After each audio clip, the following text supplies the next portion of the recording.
Good evening, C.R.E.A.T.E community.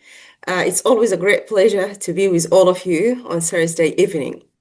We're really enjoying discussing different topics in research with a very big vision of sharing knowledge, expertise, and identifying opportunities and common interest when it comes to collaboration in research and networking in research. We strongly believe that this will help all of us to sustain our research activity and shape a very wonderful future for the young researchers that we have in our community. Bashar Musa, I think for the people who attending C.R.E.A.T.E, they are, familiar with me now. I'm an associate professor at College of Medicine, and I'm deputy director of University of Sharjah Diabetes Center. I think one of the very successful collaboration between our university and Emirates Diabetes and Endocrine Society is this group of webinars. It is a learning initiative that's been so successful so far, and it shows us how, collaboration can help different entities and different groups to make a difference when it comes to the continuous education in research. Just few instructions as usual to facilitate the webinar and to make it smooth for everyone.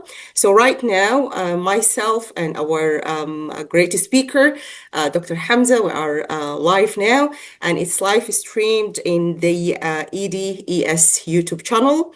And also it is available on demand after we finish the webinar. So if you want, like the link for this webinar, you can just drop us an email.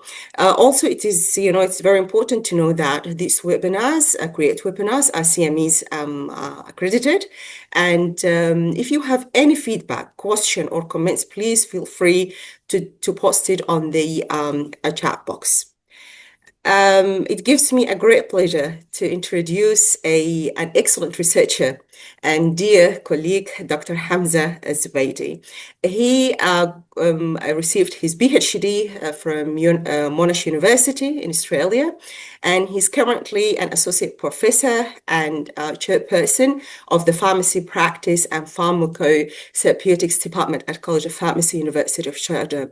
He has more than 10 years experience in applied behavioral research and has focused for a very long time on health services, population health fields, diabetes, cardiovascular diseases, and mental health. Dr. Zubaidi is currently leading a multidisciplinary research group at the University of Sharjah, focusing mainly on healthcare delivery, managing chronic diseases. He has an excellent record of national and international grants, as well as a long list of publication in international peer-reviewed journals. He's also a regular reviewer for top medical and pharmacy journals. He has excellent experience in multi-center studies. I think I can say that. And today we will be leveraging his ability to communicate with us the best practice when it comes to recruiting participants for research purposes. The title of the topic today is Bringing Participants on Board, Strategies for Successful Research Recruitment. Dr. Hamzah, thank you very much for being with us today, and the floor is yours. Thank you very much, Prof. Bashir, and I hope people can see my slides from my side here. Sorry about that. Put it in a presentation mode. Sure. Okay. Yes. Okay. So thank you very much, Prof. Bashir, for the very generous and kind introduction. Good evening, everyone. It's a great pleasure to welcome you all to today's webinar. Before we begin, I'd like really to extend my sincere appreciation to the organizers, to the EDEC, to the EDES, and the University of Sharjah for their effort for arranging this event. Organizing these amazing events requires significant dedication, and I am very grateful for the opportunity to be with you today. Today, we will be exploring why recruitment remains one of the greatest challenges in research. I want to talk to you about what actually motivates people to be a participant in a research and why many of us decline. And most importantly, what the evidence tells us about the strategies that we can, all of us, put in place to enhance the recruitment. We will be also discussing the growing role of the digital technology and how researchers can balance innovation with the trust and meaningful community engagement. I really would like to encourage all of our attendees to actively participate through this webinar and through this session. And I hope you will share your experience, your challenge, and your ideas through the polls and discussions, because I genuinely believe that the most valuable experience and insights comes often from not necessarily from the presenter, but from the collective experience of those in the audience.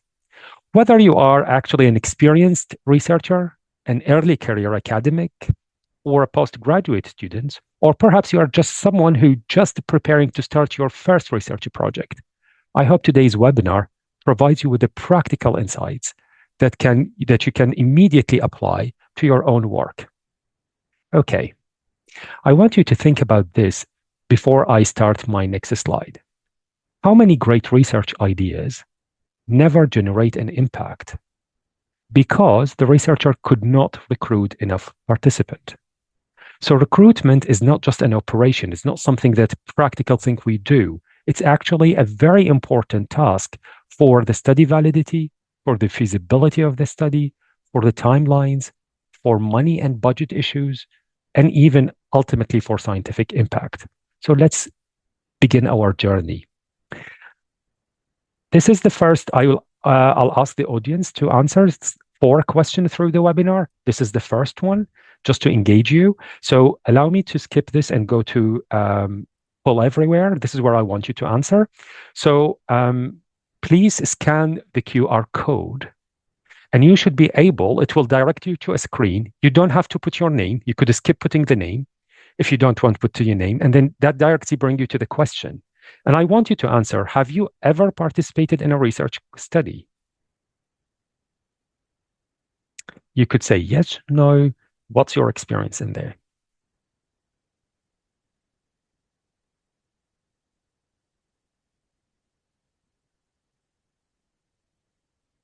We've got very good number of responses coming through, but I will give it 10 more seconds for people to answer.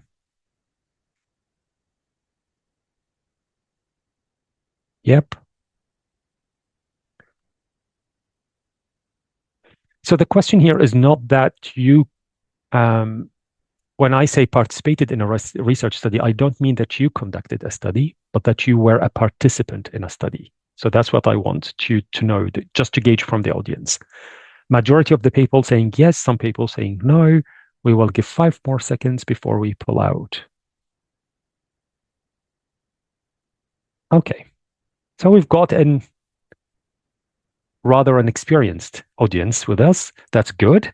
Let's move to the next question. I have only 4. 4 times I will ask you in the webinar to answer the questions. So the second question I want you, you should be able to see now. Again, just if you want to scan, I want us to ask, why do studies fail to recruit participants? Why do you think we cannot get enough number of people to recruit?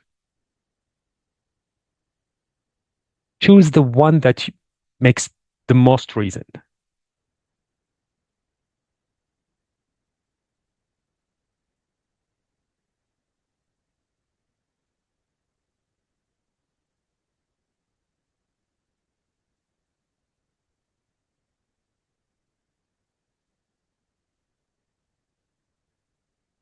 I am very grateful for our participants, such an active group of attendees. Well done.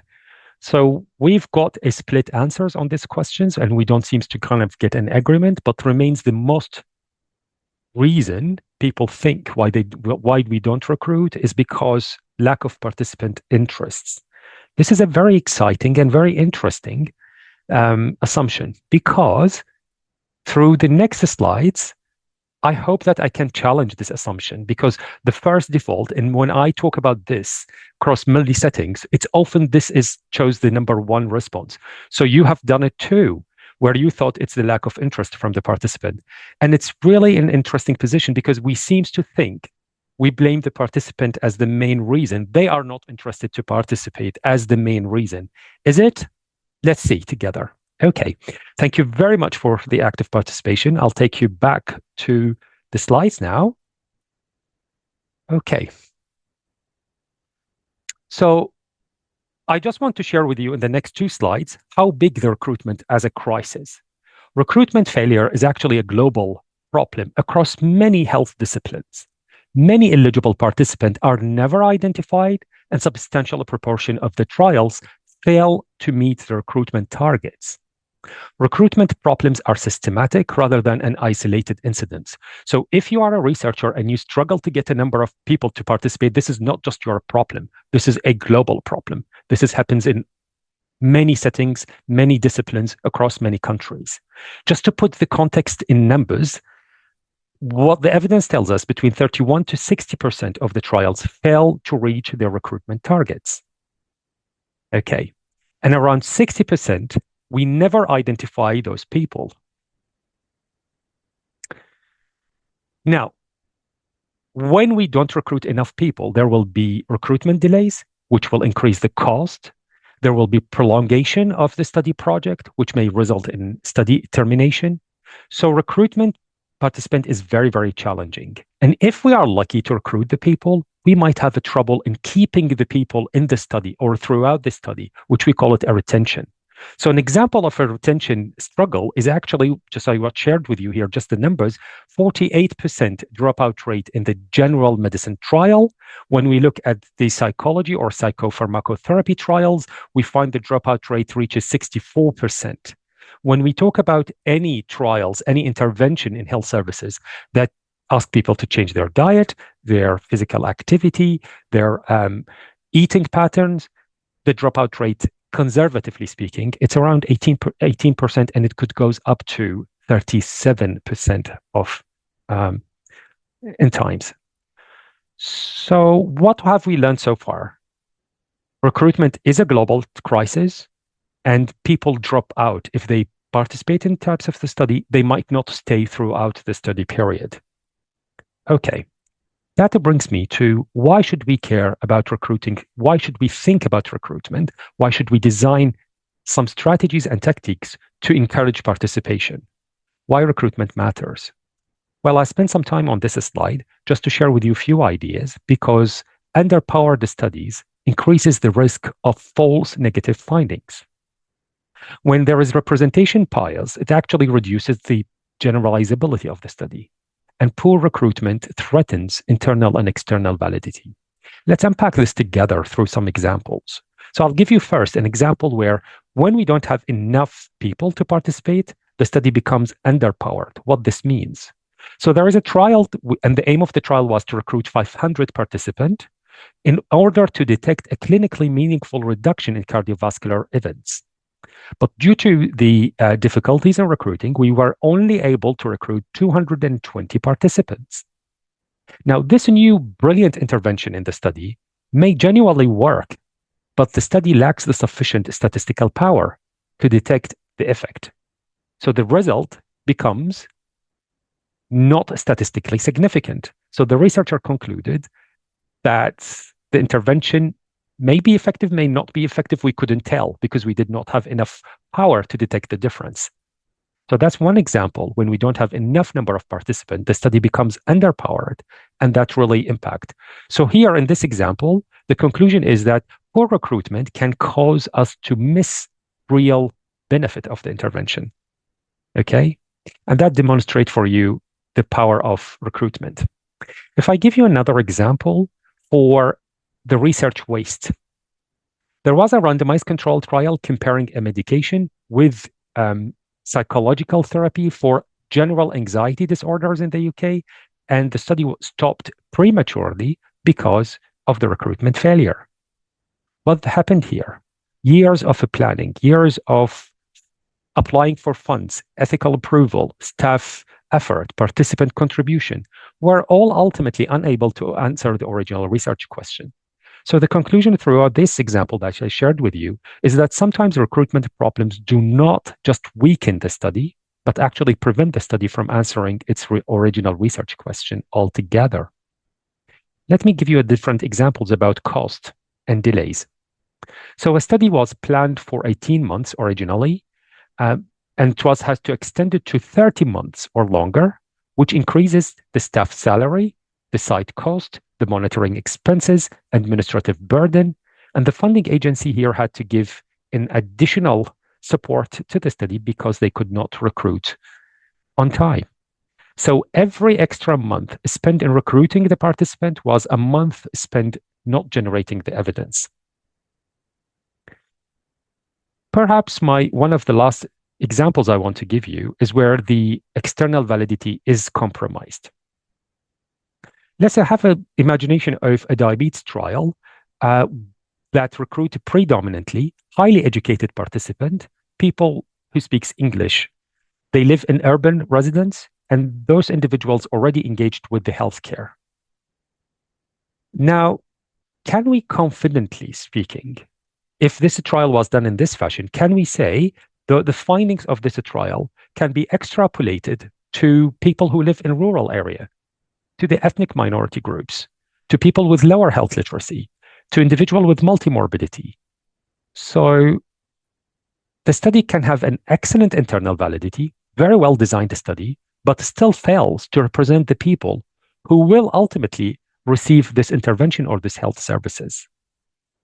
And again, as a last point and a last remark, we could have, when we don't have enough number of people, we could run into representation bias.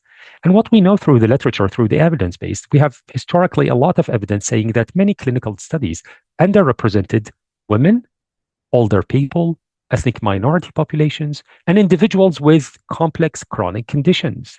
As a result, healthcare providers and clinicians were sometimes making treatment decisions based on evidence generated from population that looked very different from their patients. Okay. So this is the time for when we ask you the third questions for today. I want to take you to the poll again, and let's see the third question. Give it a second. You should be able to see it active now. Yes? Okay. I want you to imagine yourself a research participant, and I'm coming up to you with a study, and I'm not telling you what the study is, and I want you to be part of our study. What would motivate you to be a participant?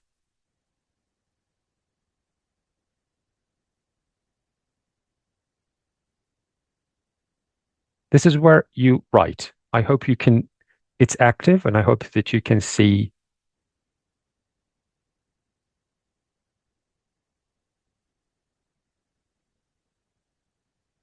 So what will be the motives?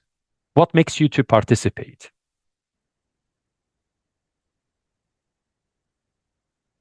As people is trying to come up, good supervisor. Okay, great response. An offer. Okay, that's interesting. We will talk about that. Guidance from our research mentors. Okay, so if it doesn't allow, like people says, working from home or online, which I means that if it doesn't require you to travel, if it's easy for you to participate, flexibility of timings, excellent response. Contribution to science, another brilliant one. Gaining knowledge, okay, excellent. This is rather a very detailed response. I really appreciate that. And flexible timings, convenience to participation. Yeah, Dr. Hamza, if you can enlarge the QR, because there is some people saying that it is too small, they couldn't scan it. Yeah, that's great. Thank you very much. Sure. Thank you, Prof. Bashir.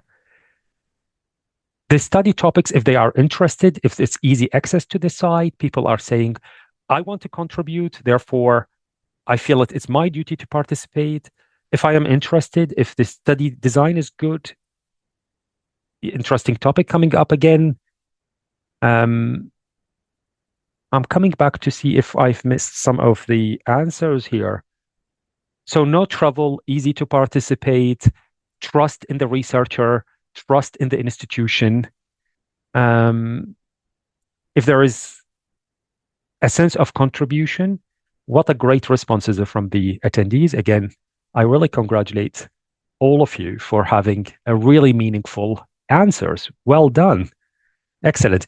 So helping other colleagues, that's a brilliant reasons. And some of us do it out of the sense of I want to contribute, I want to help colleagues. And yeah, so that's a very good motive for why I participate in research. Yep.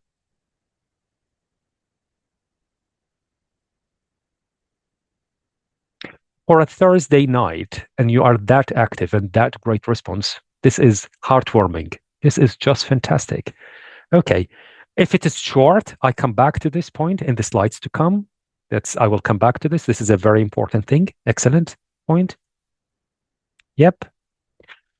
We've got a great responses. Great responses. Okay. So you made my life much easier because you've highlighted already the motives.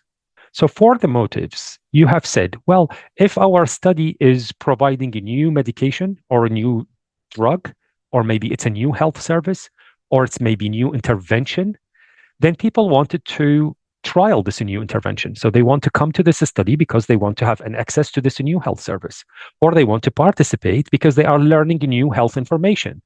How do I lose weight while not having any side effects? Or how do I reduce my stress? Or how this new intervention going to help me to be more productive? Or how this will reduce my blood pressure? Or how this will reduce my blood sugar? So it is a learning opportunity for some people. And some people take it as an opportunity to growth because many of those interventions would require us to do something different. For example, smoking cessation. For example, exercising more. So some people see it as a chance for personal growth. Others participate out of sense of feeling that I want to help others. I want to help other researchers. I want to help my colleagues, as you have mentioned. I just want to improve the healthcare because if this trial worked, then meaning maybe next they can extend this intervention for many people. So I want to be part of generating that evidence. And I want just to contribute to the society and for the benefit of everybody. So if I could dedicate my time to this, this will be the way to go forward. Last reasons, it's revolving around the trust. I will participate if I really know the research team. If I trust those researchers, if I trust these are by scientists I respect, I trust them. If the institution, it's the biggest hospital, I trust the hospital, I trust the university, I've trust the medical field, I've trust the government, I've trust the one that conducting the study, or if I trust the healthcare professionals who's conducting this study. So trust is another motive for doing this. But I will say you gave me beyond what I was hoping for because you provided more answers to the slides, but these are the major things. What I will gain as my own personal things or sense of contribution or trust. And evidence tells us that the trust is a major driver. The last time where we go to the poll everywhere. Now, this is the last time I will ask you to do it. So please keep up your great participation because you are giving brilliant answers. So we're going to go for the last one. This is an enlarged and you should be able to see it. Type one word that describe why people avoid research participation. One word. Now we have learned what could be a driver. Can you enlarge, Dr. Hamzah, sorry, can you enlarge the QR? Yes, thank you very much. Sure. Workload time, like workload time, I don't have enough time. Fear, there's another one. So no time, fear, I'm not aware. I don't see the advertisement for the study, so I wasn't aware of where the study is. So time is coming a lot throughout the responses. So time is becoming a central issue. Excellent workload. If it's difficult or consuming, privacy is another issue that's coming up. If it's demanding, if the participation requires me to travel, if it's for a long period of time. Yeah, time remains as the most cited things, but you are talking about if it costs me anything. So if there's a cost, fear of commitment of this. If there is a lot of responsibility, I don't want to do it. If they ask me to do something different.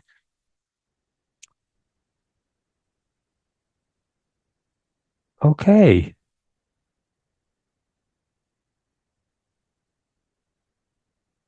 One more time, where the participant provide brilliant responses. This is an excellent participation. Well done, you. We still have got some responses coming up. Yes, so you have highlighted to say if I'm busy, if there's so much of responsibility, if the study asks me to do a lot of things, if I don't have enough of information, if I'm concerned about my privacy, if I don't know about the procedure of the study, if it involves me traveling, if it involves any cost, I don't want to do it. And you provided and more of the reasons. Brilliant responses. When we look at why people don't participate or what makes them, or the barrier for participation, what we know, as you have mentioned, it is the time. So start with, we all have busy schedule, whether we are students, working people, researchers. It's just there's no enough time.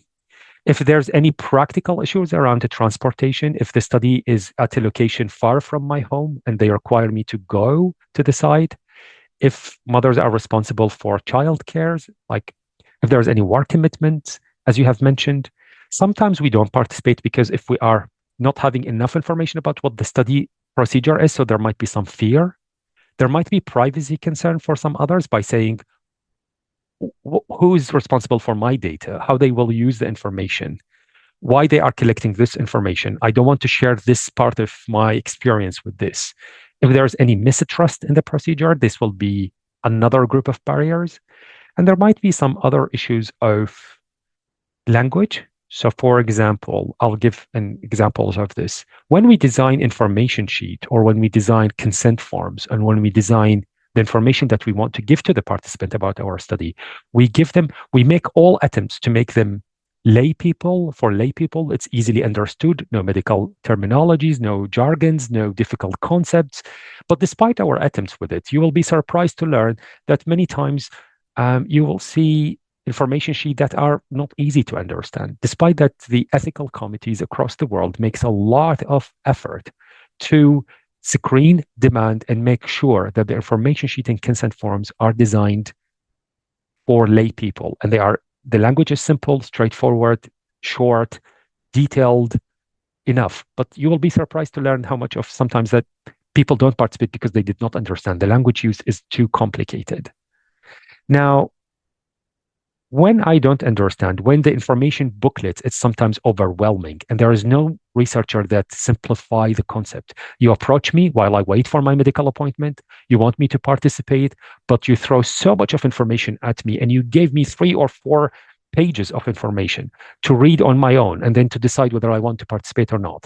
It might not be the best strategies for recruitment because I'll be feeling this sounds complicated and complex and difficult. I don't want to participate. So whenever you give hand information or information sheets, even if it is simple, even if it's detailed, make sure you explain to your participant simply in an engaging manner what the study is all about. Make it a simple story and then tell them, here's these sections that provide you with detailed information. You can read them at home. You can come at another time to discuss it with us if you need more information about the study before you commit whether you want to do it or not. Okay.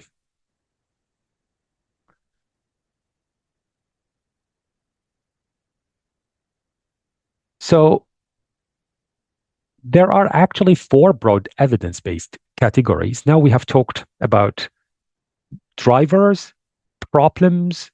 How can we fix the problem? So there are 4 broad evidence-based categories of recruitment strategies that could work. So successful recruitment rarely relies on using one tactics or one tips. Rather, it involves combining multiple strategies to address both the motivational barriers and the practical barriers. So if we want to keep people in our study and we want to recruit people, we have to use multiple strategies. So I'll share some of those strategies now. You please feel free to write in the chat box if you have used different strategies that worked throughout your experience. So social relationship influence decisions. Like, for example, when we use community champions to promote our study, it helps people to participate. When we use patient advocates, when we engage and we talk to the doctors, to the clinicians, to help us recruit as a referral. If we tell them that this is our study and this is what's happening in the hospital, if you find perhaps a potential eligible participant, could you refer them to our study? So the involvement of the healthcare providers and the clinician could really sometimes increase participation. Sometimes when we use testimonials from a previous participant in our study, if they participate, they like the study, they like the procedures, they enjoy it. And if they write short, engaging, captivating testimonial statement, that sometimes encourage other people to participate. And often I will always come back to the trust, because trust is often the transferred through the existing relationship, because it is the gateway for participation. Okay. I will want to spend about reducing the barriers and the cognitive burden.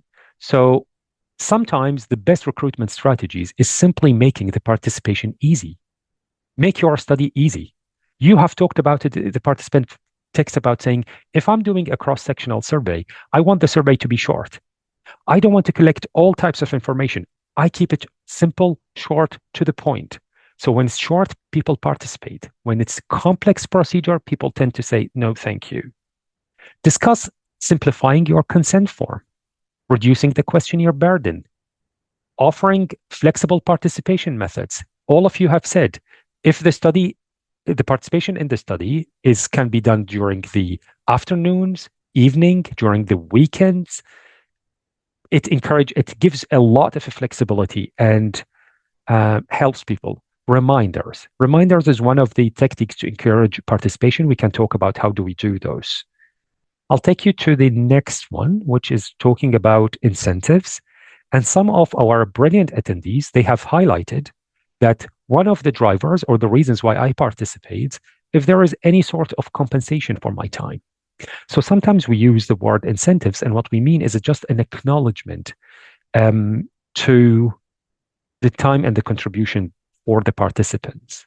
There are different types of incentives, and please let me emphasize, when I talk about it as the word, when I use incentives, it should never be used to coerce or to force participation from ethical point of view. And the ethics committee often takes a very close look when you say, I want to use something to encourage participation.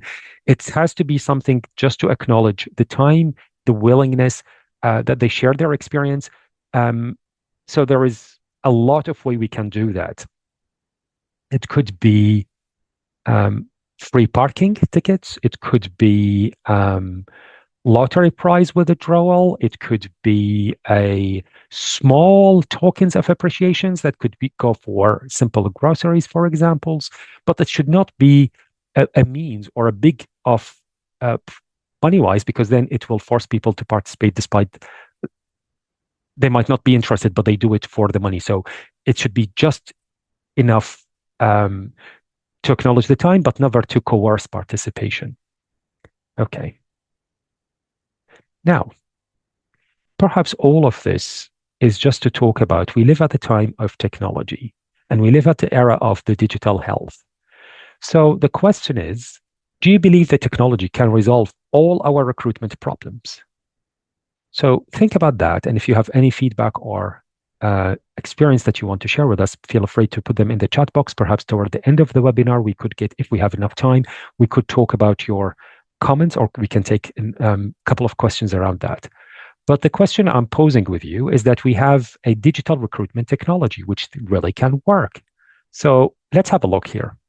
In this slide, you are seeing an example of technology, and you see they are color-coded. And in the slide, you are clearly, I demonstrate how much it increases participation or the efficacy of these technology to do them. So I can give you a personal experience in one of the projects. We have done an advertisement using the posters. We have put flyers. We have went to the physicians and said, we give them study information, and we said, please This is the trial we are doing. If you think there might be an potentially eligible participant who might be interested, please help us to recruit. So we've used healthcare providers, we've used posters, we've used advertising materials, we put flyers, we hand out in different languages, or we've used direct and indirect strategies. Did you know what really increased or was the most effective tactics? When we use social media platforms. When we kept them very short and under 30 seconds, and we've used those things, many people nowadays, we live at the time of the social media. So sometimes we can use it for our own advantage. So when we use the social media platforms, it maximizes the reach.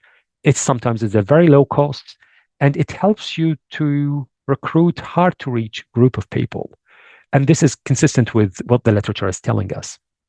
Sometimes when we say, this is a brief information about our study, all the more details is in our website of the study. So people can access it using links, and they can provide more information. You don't have to scare the participant by giving them 7 or 10 pages of written information. Everything is in the website, but the key information are summarized. That also helps you in the participation things. When you use an e-consenting forms rather than almost scary paper-based legal documents that you ask them to say, I acknowledge that I did 1, 2, 3, 4, 5. You can make them very engaging, very interactive, one page that they can simply just put their initials on the website instead of the paper, and then takes them to the experience. So e-consenting tools also can work. Of course, using SMS as a part of tools like that also helps the reach to be faster, and it's also low cost. And we can use the technology to use specific algorithm using the medical record sometimes to screen thousands of patients to tell us who might be eligible. And then we identify those people, and then we go out and talk to them and say, are you interested to be in our study? Because sometimes here's what happens. Sometimes researchers goes in a hospital or an institution and spend a lot of time talking about the study to see if the people are interested to fill out the survey, to come to the clinical trial, to come to the cohort study, whatever the study design is. Only much to our surprise that after establishing that information and now the participant is interested, when we screen them for eligibility, they are not necessarily ineligible. So having those algorithms and those technology to help us identify potentially eligible people, it makes our recruitment more targeted. So that could also work. So I really would want you to think about direct recruitment strategies, indirect recruitment strategies, and using the social media platform with using these reels and those captivating things that under 30 seconds, when people are scrolling, they stop and they might be able to contact you. And I personally, in the recent times, I've used it in 2 big studies, and they were very, very effective. Okay. Now,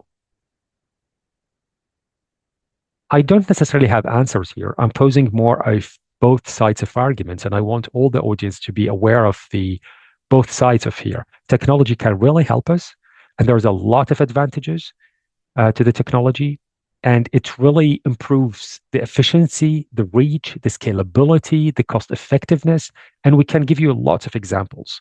But I think where the future is kind of a hybrid, where we use the humanistic part and we rely on human for recruitment, and we use the technology. It's never that one will replace the other or one is the only answers. And I don't necessarily have a solid answers for everybody here, but I really would like to stress that technology alone is insufficient. And there is a lot of downside to use this. For example, digital tool, as I show you, can really increase the reach. And it really helps us to increase the recruitment. But I want you to think, if our participant is in the 65 plus age group, and we go out and we give them these amazing tablets, and they go to see a very fancy technology-based questionnaire, they might find it struggling to answer those online forms. If they ask them to provide an online, you give them a link and you give them QR codes to take them to the electronic consent form, they want to participate, but they still don't really find it easy to navigate the technology. And also, even if the technology was easy and the older people actually been able to use it and navigate that, and by no means I'm saying 65 plus people cannot use technology. I'm not saying that by any shape or form. All I'm saying, some of the older people still prefer that human experience to explain the study design. Somebody explain the procedure. Somebody invites me, convince me why my time is worthy, how my contribution will help, and guide me through the process. So what we can see now as happening in all the nearby hospitals and through my engagement with all colleagues at national level, even if technology was used, there's always that humanistic approach. We still send the researchers out to the field, help in recruitment, be out in the field. So sometimes when you give me QR coding and links and takes me to website, there might be some fear and distrust if this is kind of my information are safe in there. So we still, I think that where I want to land it is to say the future is hybrid. So where we have this hybrid recruitment models, it can combine technology with the human-centered approach. And I think that is where the most of the benefits is. Just to tell you, and again, just to share an example of a study that was conducted here across Sharjah and Northern Emirates, where we have used a paper-based human approach and we've used the technology. And so young people prefer the traditional ways and older people where they prefer to use technology. So there wasn't a consistent pattern, but every time when there was a gadget or a tablet or a smart applications to use for in the study, it was always a great success if we never left the participant alone. If there was a researcher helping and guiding and answering questions throughout the study. So in the experience I had with this very long and complex longitudinal study, technology was a great tool, but with the human, not the technology alone.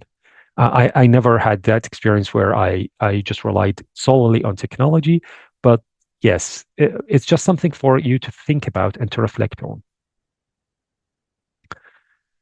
Okay. So far, we have talked about recruitment being a challenge. I've challenged the assumption that it's always that the people are not motivated. It's always the people are not interested. I think it's equally important for researchers to think about, make your study interesting. Make the why they should participate. You want them to participate for some reasons, but you need to rehearse on when you approach people, you need to have 3 reasons for why they should participate, at least.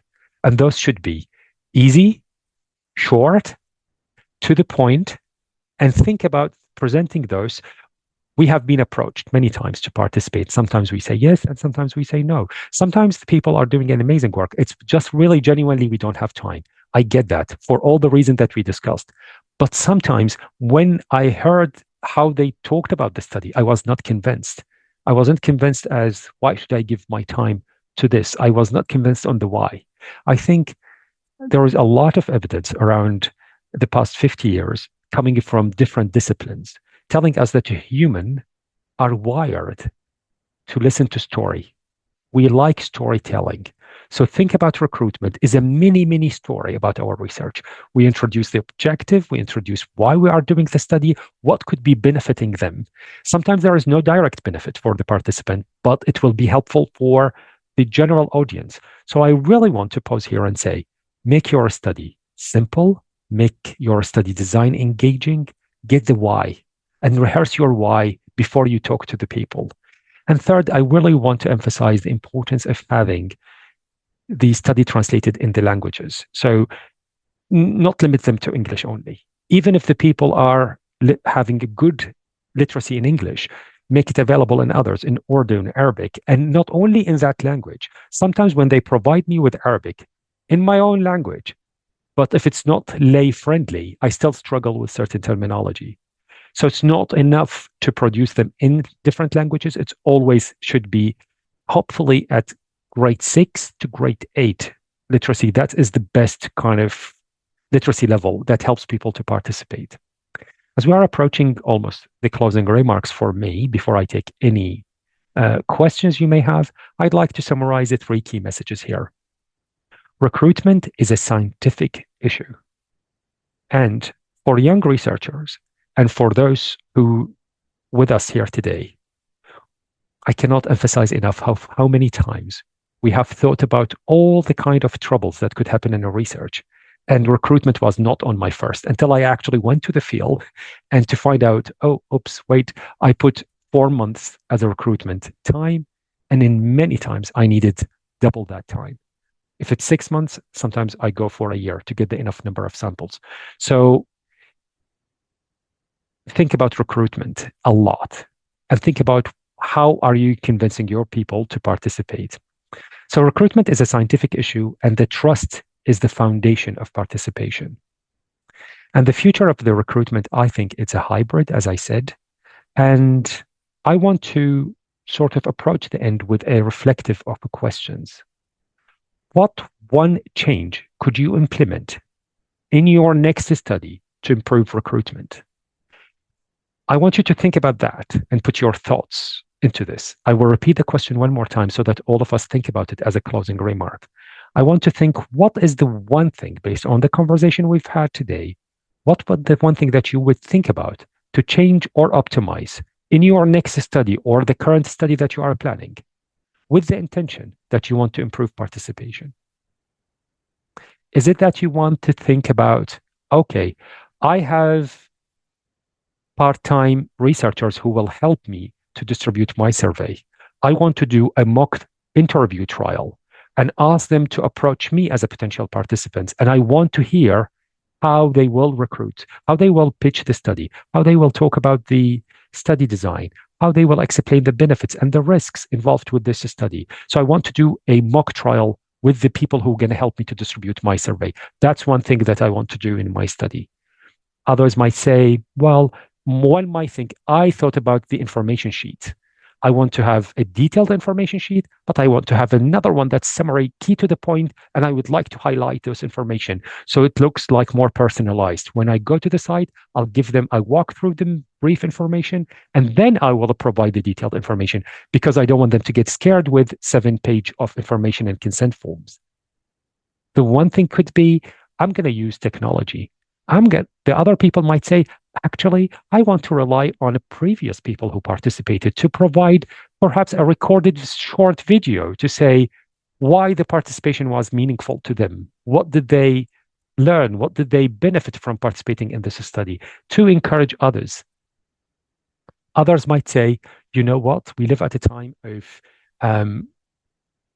digital tools. I want to come up with a very short video, creative video, could be generated by AI tools or could be generated by the research team to be played out at the site to encourage participation. It will be my tool to promote recruitment. Others might say, well, my one thing is I never thought about mass potential SMS text, but that could happen. If there is ethical approval, if there is a company that can help to do these things, then we do it through the right ways. So I want people to think and write and text for us. What is the one thing that you want to do in differently?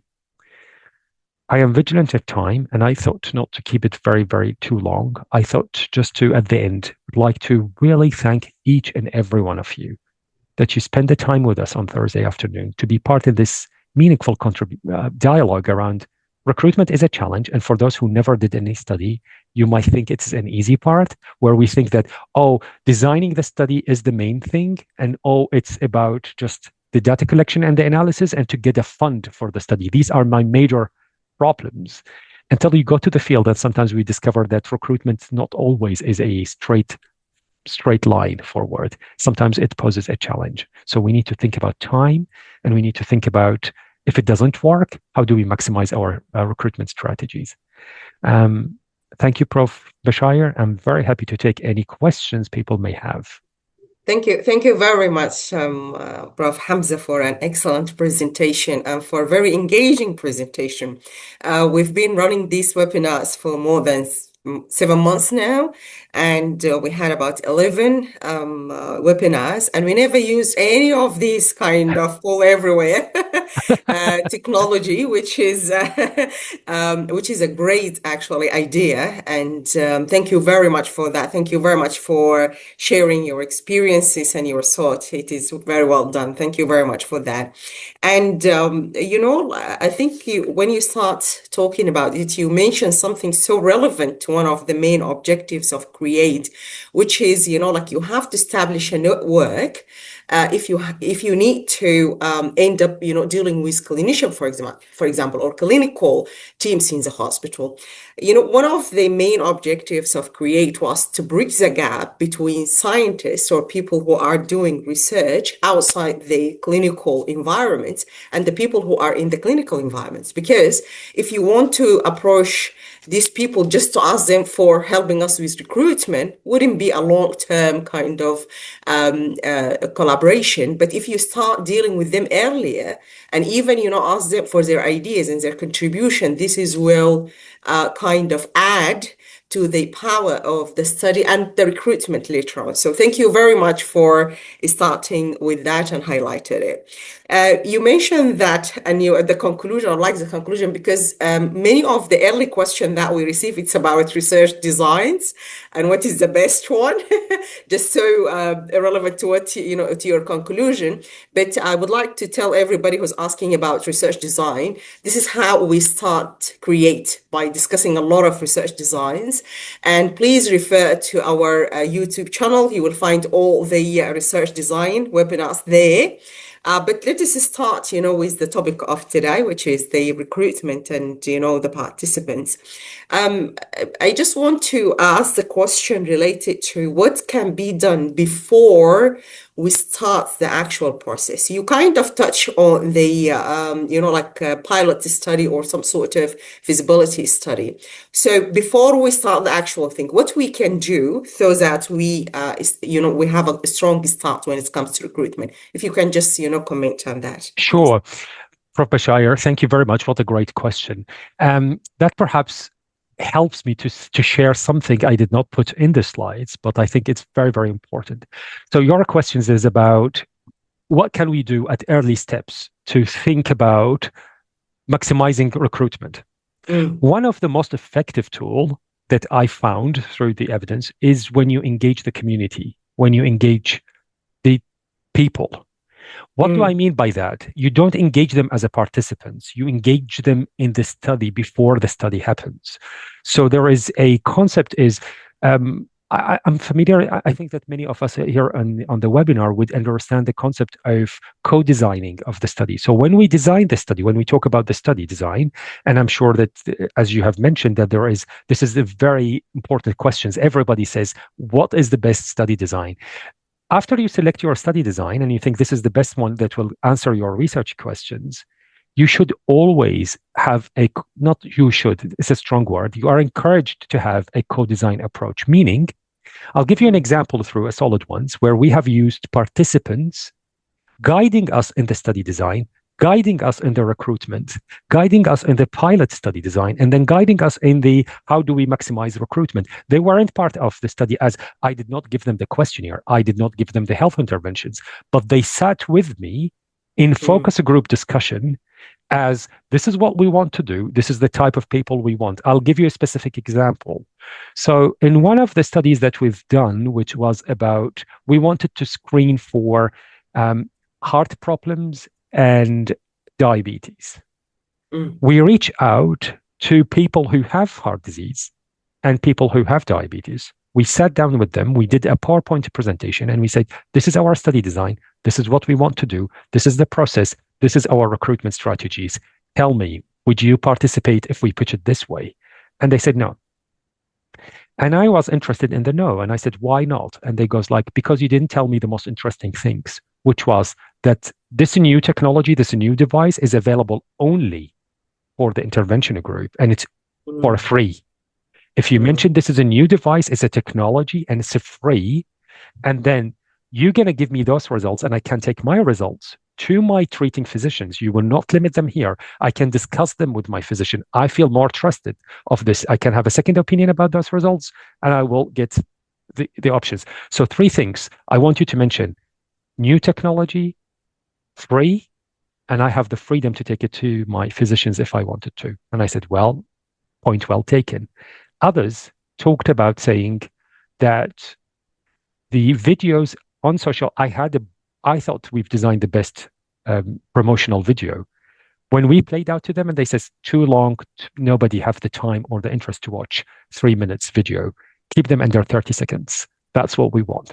And streamline.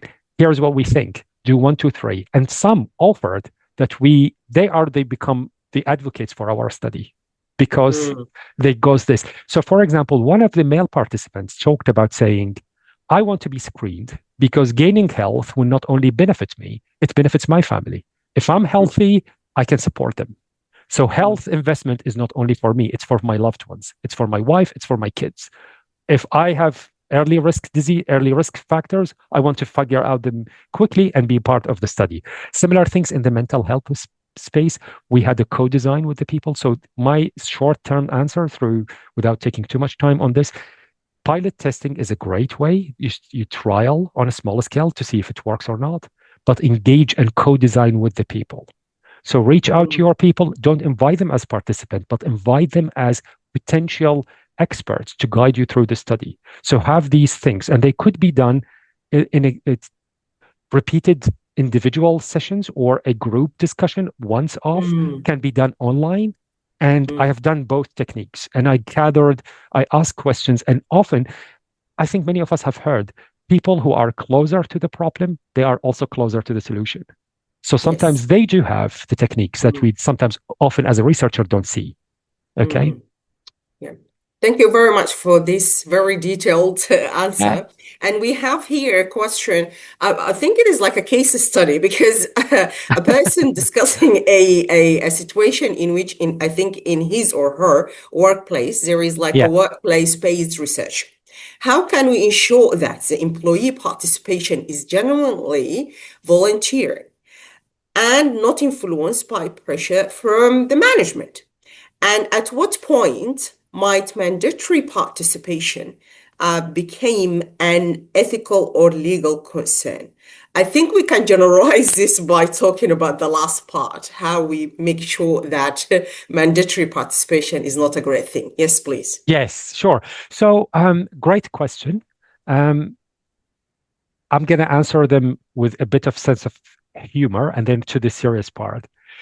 I get why sometimes as a researcher, we would love, I'm sure I'm going to answer scientifically saying we should not do that, but I understand why some researcher would want to think, how can we almost like force the participant to come on board and get the maximum number of people to join? But we need never to turn a blind eye to the fact that participation always is voluntary.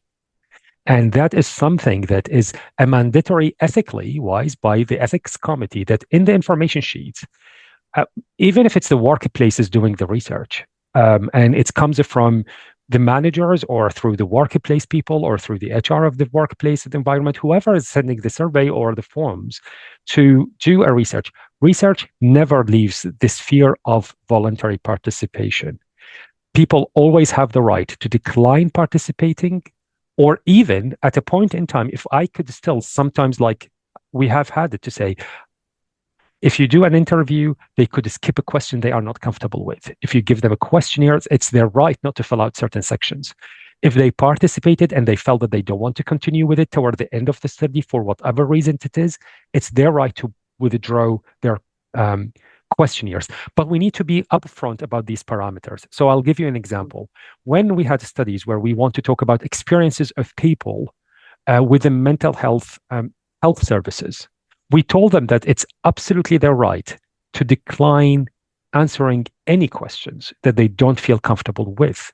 Coming, it was voluntary, but answering the questions is also voluntary. But we have said, if you volunteer to give an answer, we will give you the transcript back, and it will sit with you with a period of 1 week. Read your answers. If you want me to use it, I can use it. If you are not happy, if you want to delete certain aspects, please tell us and we will delete those things. So it's not only it's volunteering to participate, it's volunteering to withdraw from any part of times and withhold any information that I don't want to feel shared. So to the question of our brilliant participants, when there is a hierarchical power when it comes from people in the top management of my workplace, or when it comes from my treating physicians, or when it comes from my boss. Ethical committee will look at these dynamics very clearly to ensure that the participants have the free will and they can say no without suffering from any negative consequences as a result of declining to participate.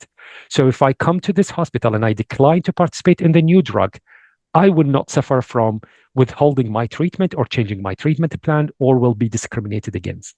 So these are standard procedures for any ethical study. And all our research, when we conduct it with the humans, we have to obtain ethical approval. So part of the review to ensure the voluntary participation falls on the ethical part, and they will demand from the researcher to say, how do you ensure, what are your steps to ensure the safety of the participants and the voluntary participation? So, but I also wanted to add, she says, I get the sense of the question, that we all think about how can we maximize participation. Maximizing is one thing, but forcing is another. So that is a different territory. Yeah, definitely. Yeah. Voluntary participation is one of the fundamental parts of research. So regardless how you are excited and you want to get more participants, always have this in your subconscious. I think one of the best thing about this, the engagement of the participant, and also, giving a real example of their own studies. So we have another questions. Please. Another question. A researcher right now, she's in the middle of a study, and she wants to recruit about, I think, 50 participants who are 60 years old or plus. She asking or collaborating with somebody who's speaking the same language of the participant, which is a really great move to recruit a patient. But she said now, in the middle, she started doubting that she can reach to this number. Any kind of special tips for her or for him? Okay. So first of all, she or he have done the right way of thinking about the language and having those people. Yeah. I want to say to the second, rest assured you are not the only researcher that face this kind of a challenge. By that I mean, we are in the middle of the study. I have a certain target number, which I based on sample size calculation to say I want to recruit this number of people. Halfway through the study, I find myself, I'm starting to doubt, will I be able to recruit or not? My tips will be, again, I would need more information to be more exact with my answers, but my general response to this would be, there are many tactics and many strategies to be employed here. I'll start with the simple one, extending the time of the study and take the pressure of the time. That will help you to recruit more people. Okay, so that's the easiest way of taking the pressure of time. Second things, engage in conversation with the researchers or with the supervisors or with the principal investigators and look carefully, what have you done so far? And that is, for example, I rely on indirect approaches. Do I leave like kind of advertisements? Do I leave like flyers at certain places? How people are seeing this study? Because one of the early responses we've got from our attendees saying, one of the reasons why I don't participate, I'm not aware of the studies. And we think the poster will do the job.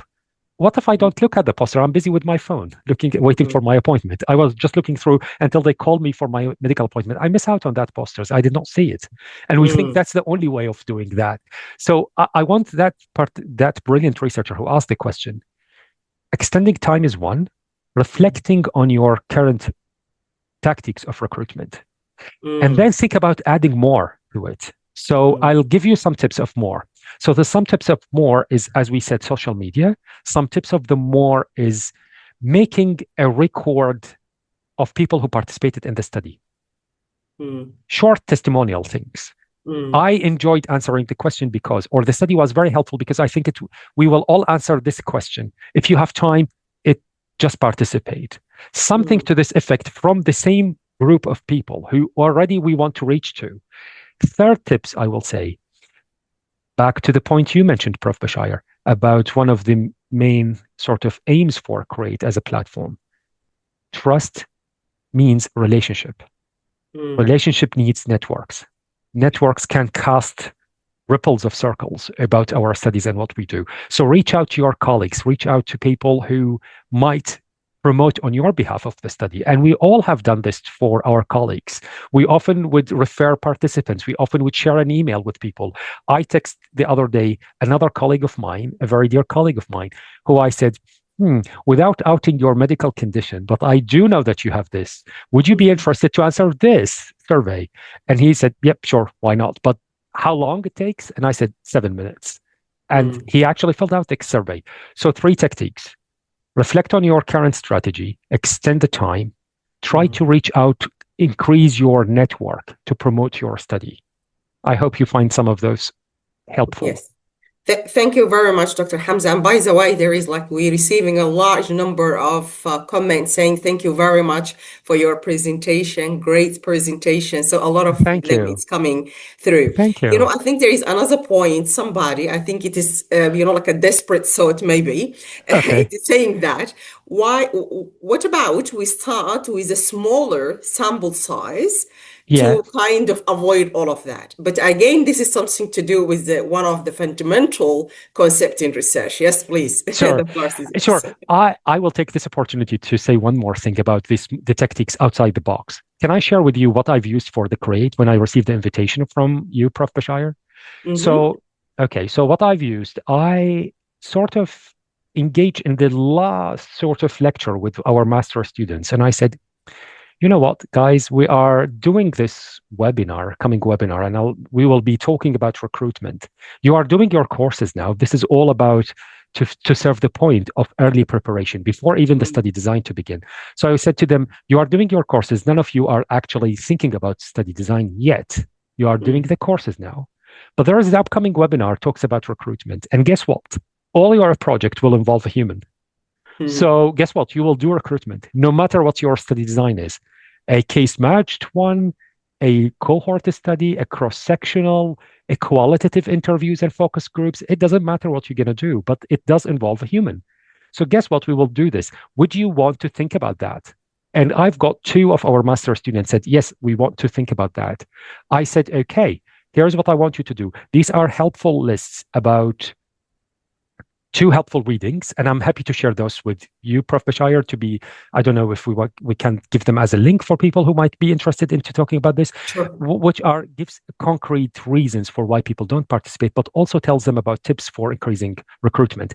And guess what? Those 2 master students thought about outside the box, and they start to think, oh, let's do it this way. Why don't you include that in your presentation? Why don't you think in this? So I'm not sure if they are with us today in the webinar or not, but I'm shouting out to Reem and Russell and say, great participation. The point I'm driving is one way to help not to have a problem in recruitment is to think about recruitment as we design the study early on. To the point of the question, I'm circling back to the question, which about having a pilot study. Pilot study is a great safety net, and it's kind of what we tend to do before we go for full-scale big studies. We always want to test the feasibility. Does it work? Can we recruit people? Actually, people would understand what we are wanting to do. Will they engage? Will they come to the 3 sessions that we want to do, or the 2 sessions that we want to do, or the 9 sessions that we want to do? Do they understand? Does it work? Do they fill out the forms? Do they leave it empty? Is it too much? Is it doable? Is it not doable? Before I go for my 300 participants, I want to try this on 30 to 40 people and see what that goes on. So the concept of pilot testing, it is to the core idea of, is it feasible? Is it doable or not? So I highly encourage testing the feasibility in some sort, but I'll circle it back to say, talk to the people about the general people, the lay people, about your design, about your study, the aims of it, and the recruitment method. Okay? And they really gives you good insights. So use the participants, because there is no research about people without the people. Don't use them only as a research participants. They can offer very insignificant insights. That's my another tip for doing this. Pilot study can work. Yeah, thank you Definitely. very much for that. Yeah, thank you very much for that, Prof. Hamza. It is just the point. It just we want to elaborate on the point that when we're talking about pilot, as you mentioned, it's an amazing start to test, like the whole kind of recruitment process, but not for the full study. So do not, reduce the number of Oh, the oh. participant Mm. just to facilitate or to make your life easier in the Okay. recruitment. Because why Oh, is why oh. I want to comment Uh, on this, because at the end say that this is wouldn't kind of risk the strengths of the research project. So I think they want to reflect on that as well. oh, okay. So it's not the Thank you very pilot, much. it's the actual thing. Yeah. Okay, thank you very much for helping me to understand the notion of the question. Well, in that case, then the answer is absolutely no. It's Yeah. categorically no. Yes. We Yes.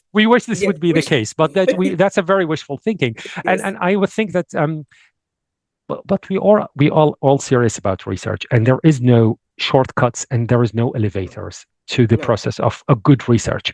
Otherwise, we will all take that elevators. If it does not compromise the quality, if it does not compromise the integrity, if it does not compromise the outcomes, then of course everybody will go for the shortcuts. But the shortcuts are never the answers. Sometimes we by that I meant that pilot study is only for us to understand more carefully, but then we go to the full scale. It's never to replace the full scale of the things. So it's not that we decide, oh, we will cut the numbers of participants just so that we make the recruitment easy. No, Yeah. because you will be Therefore. underpowered, and when Mhm. you are underpowered, you cannot have enough number to show the significance. Back to the example I was giving, the 500 and the 228. When they Mm. got the 228, the conclusion was the intervention was not significant.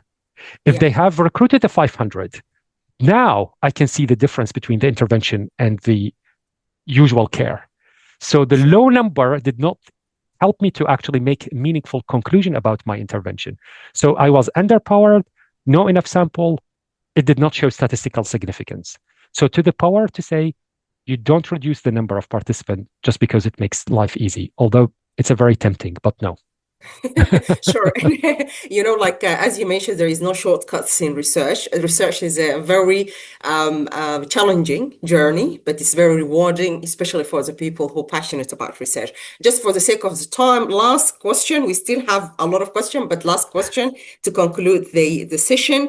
It is somebody is asking about the feedback of the participants. Like, Mm-hmm. for example, when you approach them, they say this is too long or whatever. Is it good idea, do you think, to go back, as you said, to refine your tools so that you can get more people? Just last final Sure. remarks.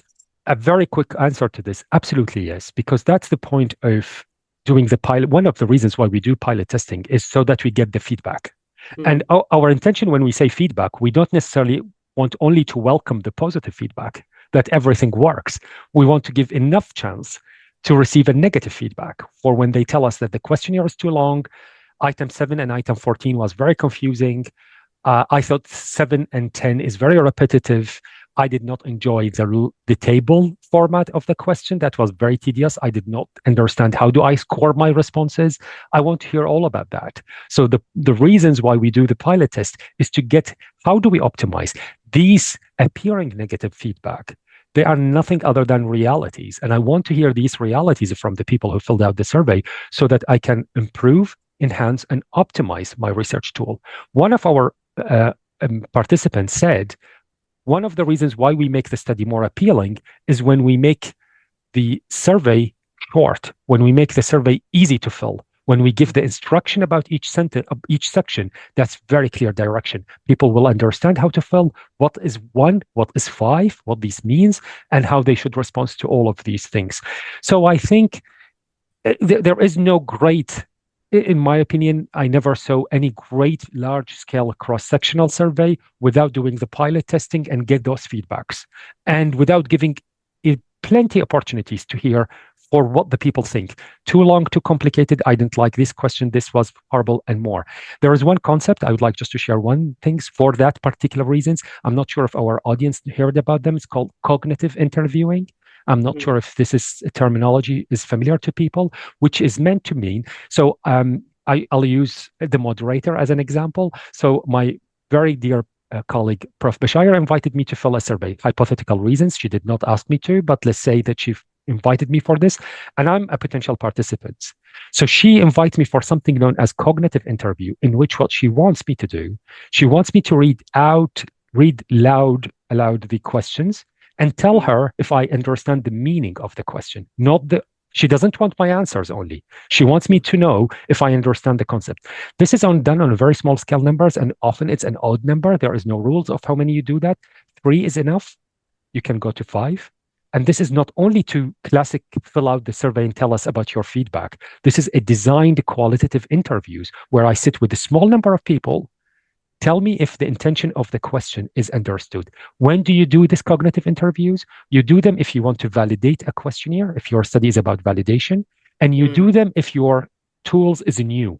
Your tool has never been trialed before. So that's where you come up with your own questions and you want to validate that questions. You need to make sure people understand that. So this is higher level of feedback that you get called cognitive interviews. But definitely you need to get feedback and you need to improve. And sometimes you listen.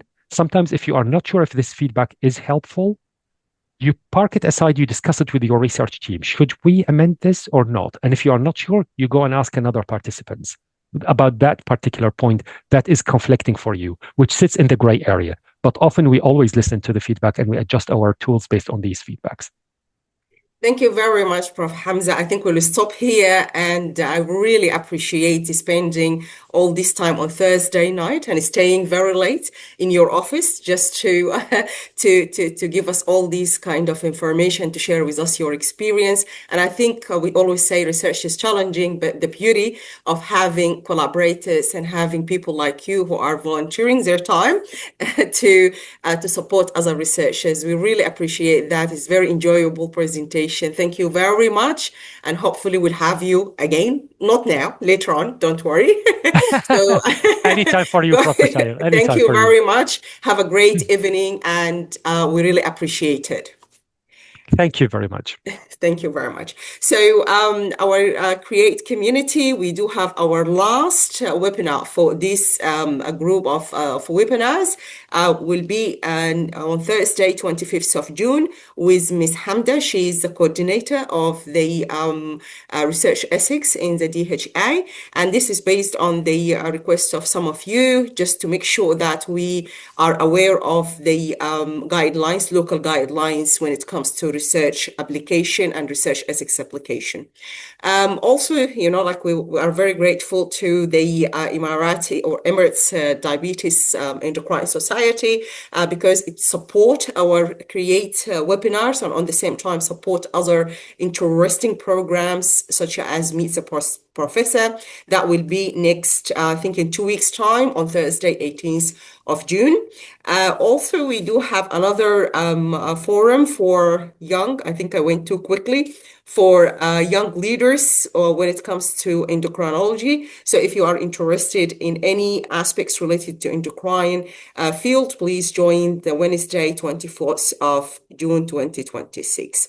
At the end, I'm very happy to finish this webinar with, our master program. If you are interested in diabetes research, diabetes clinical exposure, this is the right program for you. We have a 2 years program full of amazing kind of concepts related to diabetes, how to tackle all the challenges when it comes to knowledge, research, and clinical aspects of diabetes. So if you are interested, please just use the QR for more details about the program, as well as for the registration. As I mentioned before, for all our participants, if you would like to get the CME's point, you have to make sure that you fill the evaluation form so that you receive the certificate in your email. At the end, thank you very much to our amazing speaker and to all of you for being so consistent in attending C.R.E.A.T.E webinars. Wishing all of you a great weekend. I will see you in 2 or 3 weeks' time. Have a great evening. Thank you.